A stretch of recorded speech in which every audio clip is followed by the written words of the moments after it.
Like I said in the previous session, confronting people is not always easy, but it's something that we need to do. So now I just want to give you some practical tips on how to go about it. And I've learned this approach, which we call the hamburger approach. If you know a hamburger, it's got the bun, the meat, and then the bun at the bottom. And the two buns is basically encouragement. So we always, when we're confronting people, celebrate the person. Look at the person, see the good in the person, because it's not about the issue, it is about the person. And then obviously meat is the steak. This is the part where you now speak into the person's life, bring correction, deal with the problem, etc. And that is where the not so nice part, if I can call it that. But then obviously end with the encouragement as well. Then another point is just make sure that you separate the person from the issue.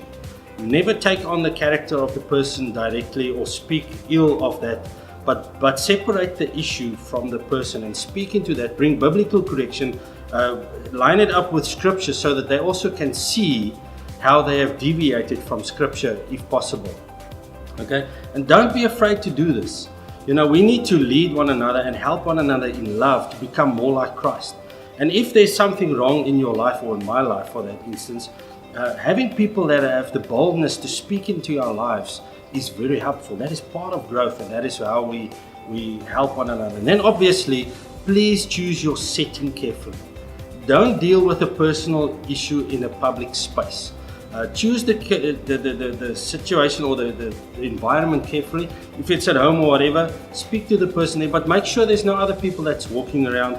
If you do it in a coffee shop, maybe choose that hopefully shouldn't be a very sensitive subject, but choose a table far in the corner so that you can speak with privacy. And obviously, when confronting people and walking with them through something, please remember that confidentiality is key. You can always share with those above you to gain, and please be open to them, that they understand that you, if needed, you will speak to those that you are accountable to give biblical advice, but only for that, if required.